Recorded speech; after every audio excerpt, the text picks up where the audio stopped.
The first thing you're going to want to do is go to the GitHub page for Mapstation, go to Releases, and download the Mapstation editor zip file. Then you're going to want to extract your Mapstation editor folder somewhere. Go inside the folder and run setup.cmd.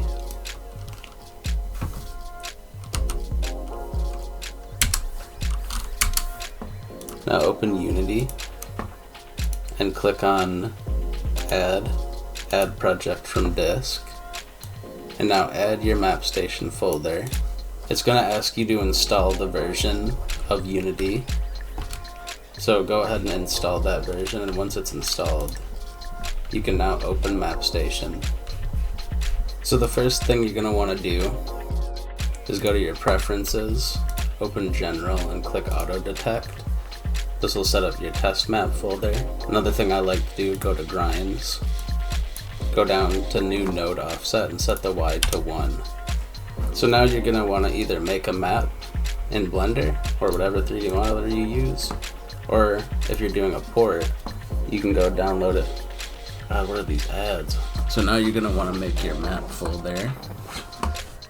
Click on BRC Mapstation and click Create Map.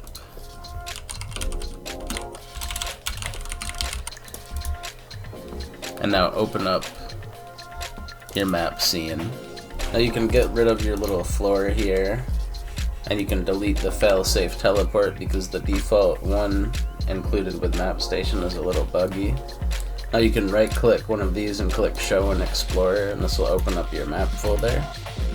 Then you can go extract your map model into the map folder. Now some maps will be ready to go, other maps you'll drag it in and you'll notice everything is white. That means that the materials aren't assigned to this model, so we can just delete that.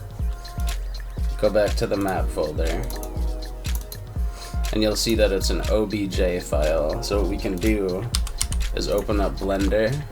Once you're in Blender, delete your camera, your cube, and your light. Import that OBJ. And you'll see that in Blender everything has textures.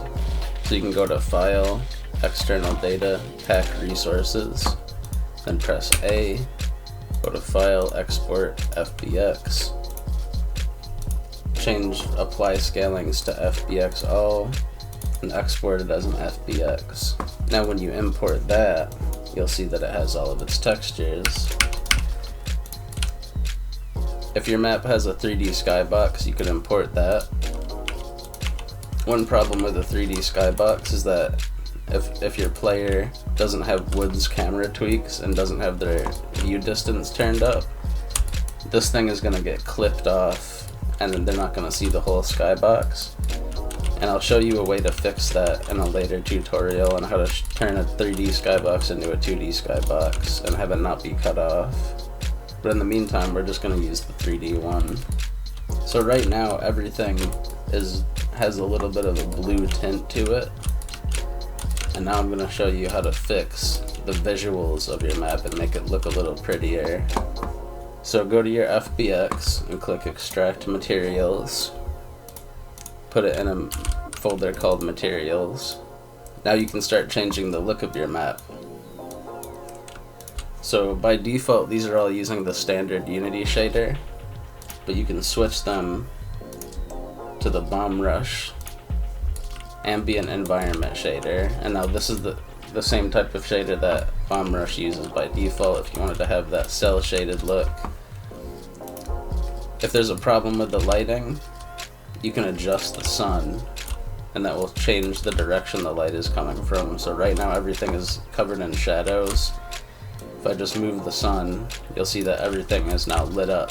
Then if you want, you can change your shadow color,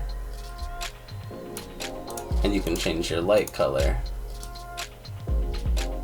I'm going to show you how to fix your transparent textures. One thing you'll notice right now, all the transparent textures have this black background, and fixing that is really easy. You just select all of your transparent textures, and you can switch that from BRC ambient environment to ambient environment cutout. Same thing with this. If you've got a translucent texture, open up your materials, and you can change that to BRC ambient environment transparent. But for right now, I'm gonna stick with the Unity default shader. Then you just change your rendering mode to cutout. Same thing here, change it to transparent. So if you're on the Unity default shader, you'll notice that everything has this sort of blue overlay on it. And here's how to fix that. If you want everything to have more of a flat look and not reflect your skybox, turn off specular highlights and reflections, turn down the smoothness to 0, and then open up Window, Rendering, Lighting, go to your environment, change your environment lighting to color, and now you can switch that. You can control the color of the lighting. So I'm just gonna make it nice, bright, and vibrant. So right now, in the map, if I were to spawn in here, I would fall through the floor because nothing has collisions. To fix that, you just select everything you want to be solid, click Add Component, and add a Mesh Collider. Once you've done that, you can select your spawn point, hold Control Shift, and then a box will appear and you can just drag it right over to wherever you want the players to spawn. Rotate it to be facing the right way. Now once players spawn in, they'll be facing the way that you want them to. So what you can do now is you can build the map, and we're gonna test the scale. So once you're in Bomb Rush, you can open up your phone, go down to Mapstation, and you'll see this one right here that has the L symbol. That's your test map. Now we can see that everything's working good, and this is where you want to try to figure out how big you want the map to be. So if you're porting a map, you can go look up a video of that map and see how it compares to the game it's from. Alright, so it looks like Kirby is like... Alright, so it looks like Kirby's about the same size as my character is, pretty much.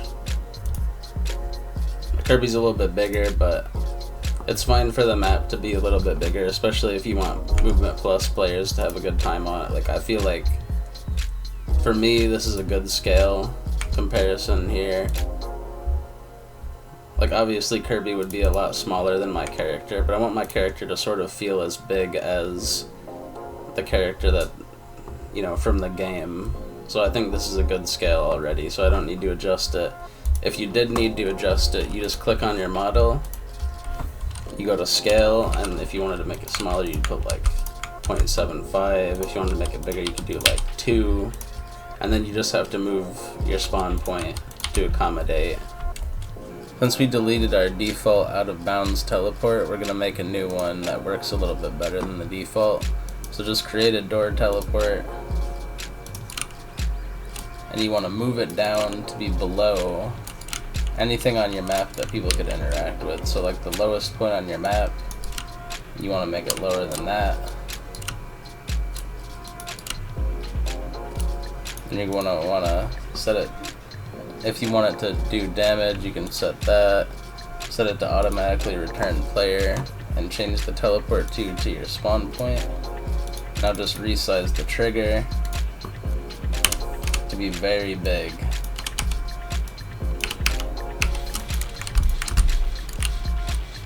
And you want to make sure, see, it's a little bit too high still, so I'm just going to move it down some more so that people can go down here and interact with these objects if they want to. And there you go. So to fix your map not having a name, click on Properties. You can type in your name, set shadow distance to 500.